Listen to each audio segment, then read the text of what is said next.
Well, welcome back into K Nation. We're going to talk about the KU men's basketball transfer portal and the current roster right now. And thankfully, since there is so much to keep track of, we have a very special guest with us here to do so. Henry Greenstein from the Lawrence Journal World. Henry, thank you so much for joining us. My pleasure as always, guys. We had a whole slew of people outside the studio saying, we want Henry back. So of course he's And here he is. Yeah. We delivered. I want to jump right in. That no huge splashes, I'd say, in the transfer portal, but something tells me that might have to do something with Darren Peterson coming in. Is Darren Peterson the cure to the illness that was in Lawrence this season? I mean, they certainly think so. And yeah, Landon, I think you're right. It is by design that there hasn't been a huge, massive name player coming in so far. I mean, for one thing, a lot of players in the portal are looking to be the guy wherever they go. So KU is kind of having to pick and choose players who are still accomplished but content to be a second or third option. I think that explains some of the lower profile guys they've gotten thus far.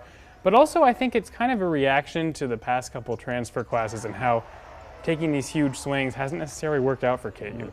You know, Hunter Dickinson was a multi-time All-American, so him excluded, and Zeke Mayo obviously worked out quite nicely. But besides that, it's been a lot of looking for big names, high shooting percentages, and that hasn't always panned out. This set of people, and Jaden Dawson, Trey White, and Melvin Council Jr. to me looks like an opportunity to find people who align in terms of mindset and the way they approach playing basketball and playing defense and hustling and whatnot. People who are aligned with Bill Self and the kind of style that he wants to play. Melvin Council Jr., just because he is the most recent addition in the last couple weeks.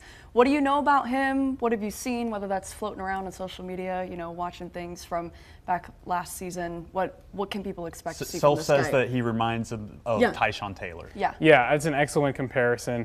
I think KU fans will certainly come to like him in the same way they did Tyshawn.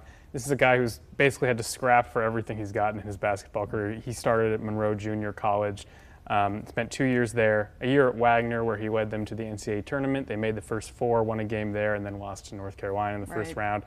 And then a year at St. Bonaventure. So he's been around. He's got an extra year because of the JUCO ruling. And this is a guy who takes defense seriously. He's accomplished when it comes to driving at the rim. The main knock on him is not a very good shooter. He's effectively a 30% three-point shooter.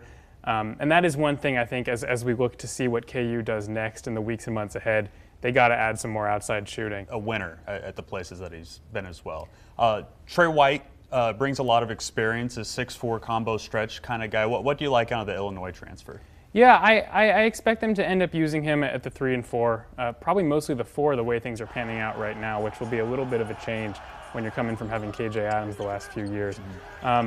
You know, someone who has a lot of power conference experience, and this is about to be his 4th different power conference. He really values rebounding. He can step out and shoot it, even if it's not like a primary aspect of his game, so at least force defenders to come out to the perimeter and respect him to some extent. But another guy, I mean, at Illinois, his teammates considered him a glue guy. I think he'll be the glue of this starting lineup in the same way, because I do envision him starting regardless of whoever they may add, simply because they don't really have another player who slots in as a 4 right now. So that's in terms of like the transfers they've added thus far, I think Trey White's positional fit may be the most valuable. Yeah, and one more quick one, Henry, but you said there's 4 open roster spots before we started talking earlier. Just what do you think, just from watching this team, observing them, what's something that they need to go get, somebody that they need to add? Well, the number one need is a backup big man. We don't really know what Bryson Tiller looks like at this juncture of his career, not only because he's going to be a redshirt freshman, technically because he enrolled early, but also because he's coming off a very long-term ankle injury. He didn't get to integrate himself with practice in the way they might have liked because he was still dealing with that injury in his early enrolling semester.